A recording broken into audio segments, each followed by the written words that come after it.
What we just witnessed inside this detention facility, the short-term facility called AROCC at Mesa Gateway Airport, was shameful. Absolutely shameful that the United States government, funded by our taxpayer dollars, is allowing this to happen.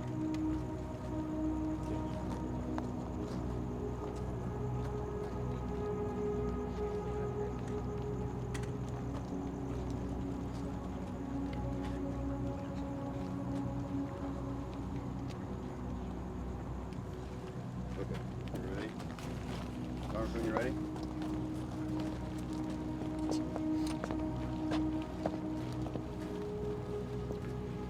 All right, I'm Congressman Greg Stanton. I'm here with my colleagues, Congresswoman Yassamin Ansari, Congresswoman Adelita Grijalva. Tonight we did an impromptu oversight visit to the Mesa Gateway AROCC detention facility. We arrived at approximately, 9:30 or so. We attempted to get into the facility, as we are legally obligated and have a right to do as members of Congress, to provide oversight over this ICE detention facility. Nobody originally answered at the front, so Congresswoman Ansari suggested we go around the side because there was activity of planes being loaded and unloaded. That's what we did. We caught the attention of an individual there, told them who we were and the purpose for the visit. To their credit, they did allow us to then enter the facility. We did ask for each of us to have one of our professional staff people to go with us. That request was originally agreed to, but then secondarily the chief who was called on the phone by the gentleman who was helping us, changed his mind and said that we could not have professional staff. So it was just the three of us that did the oversight visit. I would just say what we saw inside the facility tonight was shocking, overcrowding to a level that is completely unacceptable. People lying on the floor next to each other, side by side on a concrete floor. This is a facility that was meant for short-term stays as people await their flights for deportation. We now know that detainees are staying here for multiple days. Unfortunately, they could not tell us for the detainees that were there how long each of them had been there, but it was clear that many of them had been there for a long period of time in these conditions in which each of the holding cells were significantly overcrowded, significantly beyond the capacity. That's totally unacceptable to any of us. I hand it over to Congresswoman Ansari to give further description of what she saw, and she spoke to some of the detainees, and then Congresswoman Grijalva, who also had the opportunity to speak to some of the detainees. Officially, we were not, quote, allowed to speak to the detainees, but of course when detainees approach us and clearly want to speak to us, there's nothing legally stopping them from doing so. Unfortunately, the staff of the facility did not want us doing that, and after short conversations told us we could no longer speak to the detainees. Congresswoman.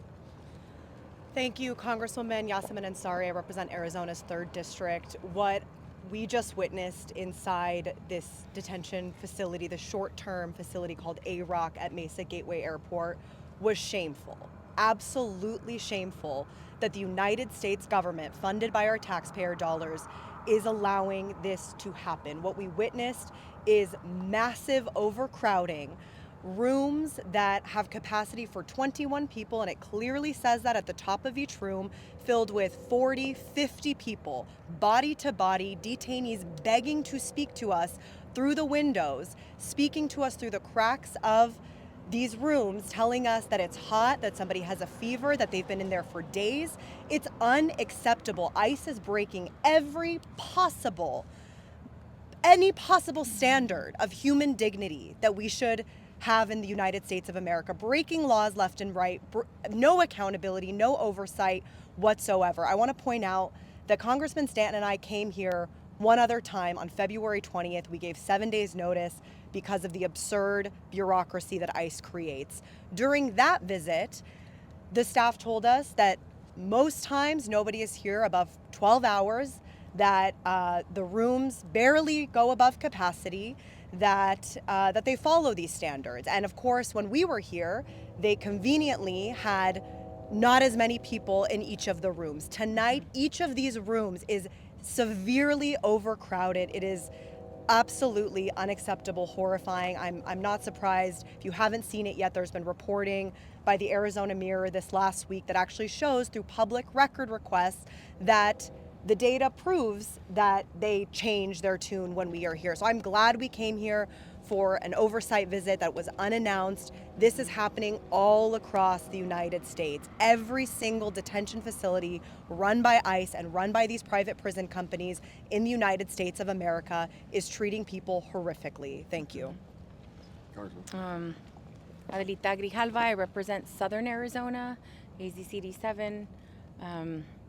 You know, I'd never experienced anything like this before, ever.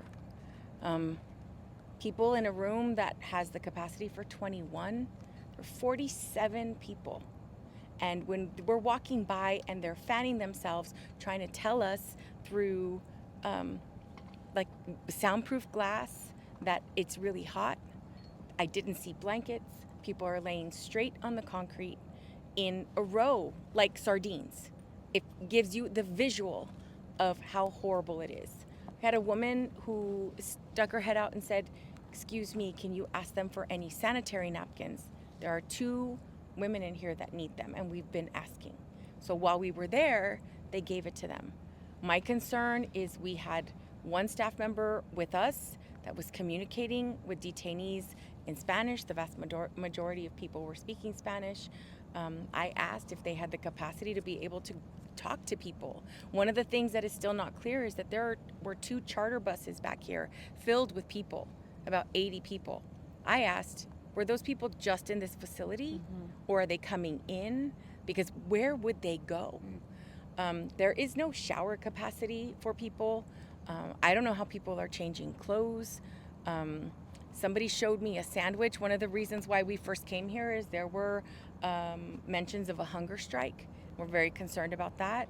Someone put up a sandwich that looked like just pieces of bread. And he just said, he made a face that the food was disgusting and like nobody wants to eat it. But I don't think that it was a lack of access to food. But I am very concerned about the conditions in there.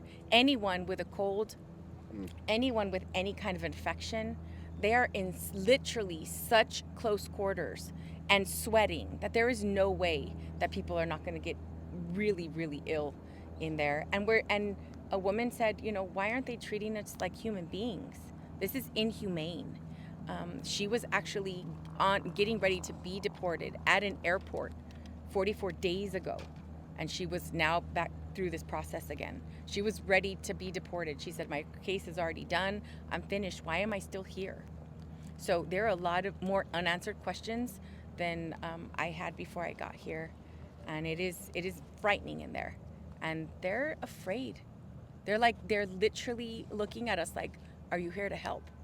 And all we can do is so frustrating. You take notes and report to you. So I'm glad that you're here because we need more attention on this issue. People are being treated like there's no way that we could treat animals like this. People would be outraged, yeah. But apparently it's fine to treat people this way. It's disgusting. And we as a country, these people deserve better and we need to do better. I'll take any questions. Obviously, the significant concern was individuals indicating that they had a fever. We know how serious that could be. Delayed medical attention. We've seen what's happened in other detention facilities where detainees have received delayed medical attention. That can be very serious and even potentially deadly. And I think that's the reason why my colleagues raised that so significantly. Any questions that people may have about this oversight visit? By the way, I just want to make this point. This shows why it's critical that we were successful in the Nagoose legal case. As you know, ICE just recently was suggesting that we could not do an impromptu visit like this and see it as the conditions actually are. Thank goodness the federal courts did rule, rightfully so, that members of Congress have the legal right to provide impromptu, unannounced oversight visits in detention facilities for exactly this reason. And so we're very thankful to the courts for doing the right thing and issuing that order so we could have a visit like we did have tonight. But when we went inside and signed the forms in order to allow us to go in, it literally cites the Nagoose case and March of 2026 and why we can always come in. And it also said that we could take congressional staff. There's literally a checkbox for that, but we weren't allowed. And so there's just not consistent rules being followed anywhere. Go ahead.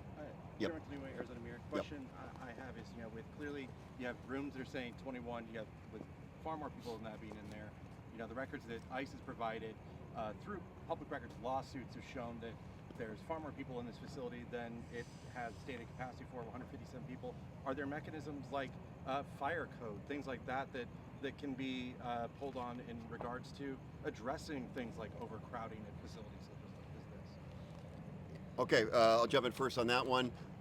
Obviously, this is a massive issue in the fight against the detention facility in Surprise, Arizona, where ICE bought the facility, did not check with the city at all, didn't talk to the mayor, city council, school board, nearby neighbor association. They're suggesting that they can preempt local jurisdiction, even on issues of life safety, as you are suggesting. In terms of the legal situation here, in terms of who actually owns the property and whether they ICE in this case is renting the facility or not, that's something that's worthy of investigation.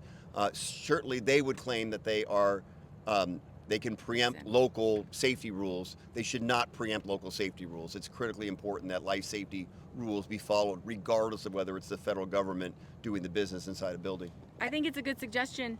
The city and the counties, that we have fire codes for a reason, and people should not be exempt, but there's no way that is a healthy environment for anyone to be in. No way. And I raised that exactly with the ICE, with the supervisor who said he was here from Florence. And Yes, step closer. yeah, I'm sorry. The issue of the fire codes, I raised directly with the ICE supervisor. He stared at me blankly, as he did with several other questions that I asked. The pattern here is that every single person that you talk to gives you a different answer, a very vague answer, and they do everything possible to evade the truth and accountability. Go ahead, please. David with the Republic. Do you have a rough estimate as to like how many people you saw in there? Yeah, Okay, there you're were better at math. 6 rooms, and there were roughly 40 people in each room. So at least well over 200. I would be comfortable saying well over 250 were there. Yeah. So if you have like a capacity, there's 24 in holding cell number 3. The capacity is 24 max occupancy according to the sign on top. There were 47 people in that room. Holding cell number 2, max of 24. There were 49 in the room.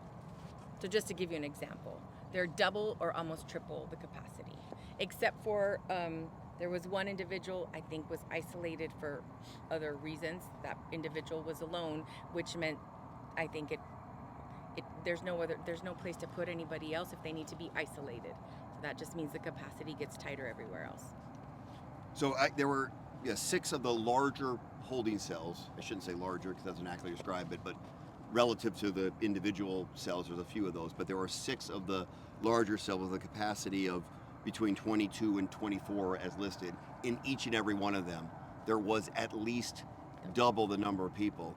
And we didn't have an accurate count, so we had to do an eyeball account, and it's very hard to count because there's human beings lying on a brick or cement floor, lying side by side lined up together. Obviously, in the United States of America in 2026, it's very disturbing to see human beings lined up on the floor side by side like that. So it was at least double, and in some cases, triple what the capacity is, and significantly over the capacity. And it's important to note that based upon the previous visit that Congresswoman Ansari and I made, this is only meant to be short-term detention for people as they await their flights, 12 hours at most. It's not meant to have people, whether a small number or large number, staying there a long period of time, and then to have significantly more people staying days on end at this facility. They now claim it's up to 72 hours. It was not built as a 72-hour facility, 12 hours, and they don't even know how long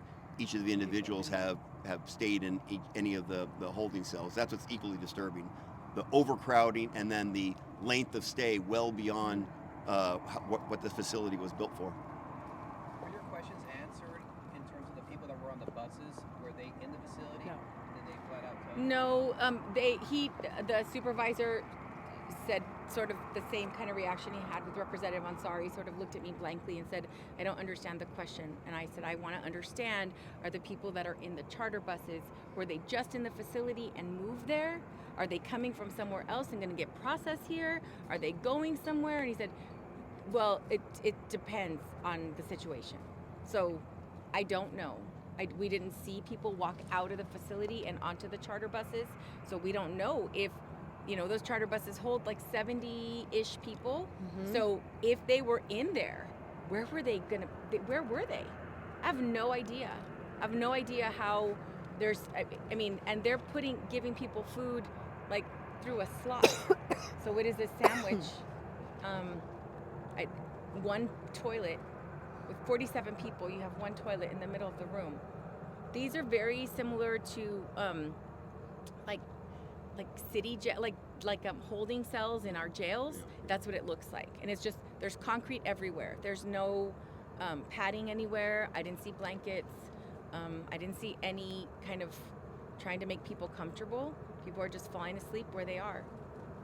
Are they sleeping on the floor? Are they sleeping in bunks? There are on no the floor. bunks. It is the seats that are available are concrete seats, and the floor is concrete. Everything is concrete. People are quite literally body to body on the floor, basically on top of each other on the concrete. When I say sardine, Yeah. that's what it feels. That is literally like they were so crowded together I couldn't count, because you would just like, oh wait, there's another pair of feet there. There's some legs that I need to look at. Yeah. Injuries, vomiting, anything like that? The only thing was reported to Representative Ansari was that fever. So the detainees were so desperate to try to talk to us through as we walk through this small space with each of the rooms. People are trying to speak to us through the windows, through the cracks. Someone asked me to come down. I bent down and he said, "It's so hot in here. Somebody has a fever. Can you please help us? Somebody is really sick in here." I asked the ICE staffer if a medical staff could come, because we know that the medical neglect inside any of these ICE facilities has been so horrific that we've had a record number of deaths. I believe we're now at 47 or 48. I mean, the number quite literally goes up by the day. And I asked him if medical staff could please come over. I want to have some empathy for somebody who's trying to do his job, but he literally stared at me blankly like I was asking something very unreasonable, as this man is telling me that somebody inside a small room of 47 people has a fever. He said they're busy right now. They're on the plane because they're checking up on people. I said, well, when can they come? He said they'll come after you leave. I mean, this is how bad it is, and this is why just a couple of weeks ago, a 56-year-old Haitian asylum seeker named Emmanuel Damas died from what started as a toothache. We've heard this over and over again. People will tell ICE that they are sick, that they're in severe pain, that they are unwell, and they are flat out ignored. And that is why we're having these deaths. And that's we just witnessed what could be the beginning of that. We were unable to get. We were unable to get satisfying answers to a lot of the questions, in part because the gentleman who was represented as a supervisor, who kind of walked us around the detention facility, doesn't actually normally work here. He came down from Eloy, and I think because of the size of the people that were staying in the detention facility, and maybe it's because of the late shift, I don't know, but the gentleman who was represented as sort of being in charge, this is not actually his place where he normally works. He is subbing in because he normally does a service in Eloy. Have there been any calls for Emmanuel to have an independent investigation? We have called for that. We have all called for that. And we wrote a letter on that exact issue. Yeah. Mm-hmm. And where are we standing on that? We've together written 4 letters to DHS. Individually, I'm sure we've done a lot more than that. I've only been in office 5 months, so we do the math. But I've not received one response. I don't know if either of you have received any. Certainly not on that issue yet. Yeah. And it's a critical one that we get a definitive answer on it. There was some Once over here. these detainees are loaded on the planes, do they know specifically where they're going? That was not very clear either. We asked that question, like, or there was a woman saying, when does the plane to the Dominican Republic go? I thought I was supposed to leave already. And they said, well, the flights don't necessarily go that path. So it's not like there is one flight that's going to Venezuela or one flight that's going to the Dominican Republic. They go to different places, and sometimes they're going to other facilities. In the U.S. And so in the U.S. and one of the issues is, like, the people in the charter bus, are they staying here and getting unloaded here? Are they going to another facility in Arizona because of overcrowding? They couldn't answer those questions for us, and we asked them. We asked if they had access to food and if they were eating, and they showed us like a sandwich, and we're like, but it didn't seem to me like I asked, have you been eating? And they said, yeah. So I don't think that the hunger strike is in this facility of the people that we talked to. It could be of the people that are in, the charter bus that we didn't get to speak to. I have no idea. How did you hear about the hunger strike? We heard about it through reporting and through folks who've reached out to us through reporters. I think the news was spreading today, and that's actually why we felt it was so important to come tonight. And I'm so grateful for the Nagoose case, as Congressman Stanton said, because these unprompted visits are where you see a lot more of what's really going on here. Now that you have seen these conditions firsthand, what's your plan, individually and together? I think that we have to be as loud as possible to expose what's happening to the public. There is an ongoing battle about funding for ICE. We cannot give one more dollar to ICE. And I think that, this is us saying what's happening inside and telling the world through the media and reporting it out is literally the only way that it gets out.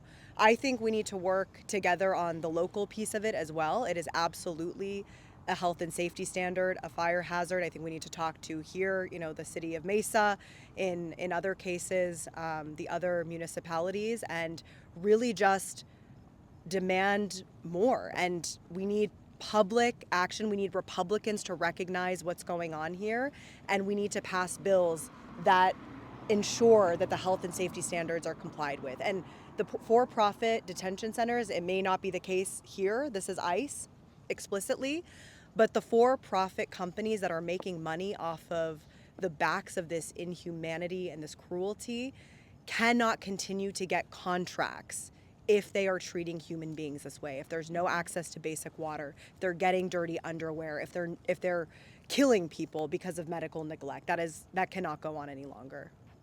Yep. We're going to have an important week this week in Washington, D.C., in which we will be funding the Department of Homeland Security, making sure that our TSA agents get paid, FEMA gets funded, Coast Guard gets funded, but we are not supporting additional funding for ICE. There has to be massive changes in how they go about their business. We saw tragically what happened on the streets of Minneapolis, in which two of our fellow Americans totally unnecessarily died at the hands of ICE. Americans are saying, whether you're Republican or Democrat, that's totally unacceptable, and things have to change. Treatment inside of the detention facilities, as the Congressman just said, is a critically important element as well. And of course, people do not want to see the ramping up of the mass deportation that we've seen across this country. What they've seen, they're reacting strongly negatively to. They don't want to see that their friends, their neighbors, their coworkers, people go to church with, who are in this country and not otherwise engaging in violence. They should be on a path of citizenship in a comprehensive immigration reform bill that we would all support. And yet what we're seeing, including the detention facility that's proposed in Surprise, a massive, the only way to make that work in the 23 other facilities, the warehouse facilities that are proposed around the country, the only way to make that work is a massive increase in mass deportation. The American people will have none of it. And I'll also ask, we've been getting questions about Avelo Airlines, if it is or isn't operating out of Mesa Gateway. Have you guys gotten any clarity? That did not come up today. We didn't ask which particular airlines are participating, but that needs to be completely public and transparent information. Did you get a sense of if they're all majority from one country or anything like that? They're all mixed. There's not one country. Okay. They're all mixed. Different countries, different nationalities. Take one more, if you have one more. All right, thank you. Thank you so much. Thank you for covering this. It's very important. We appreciate it.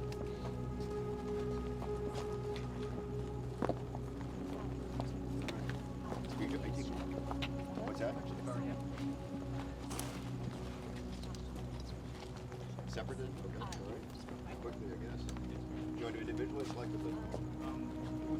Faster, quickly, yeah. We're on the same team.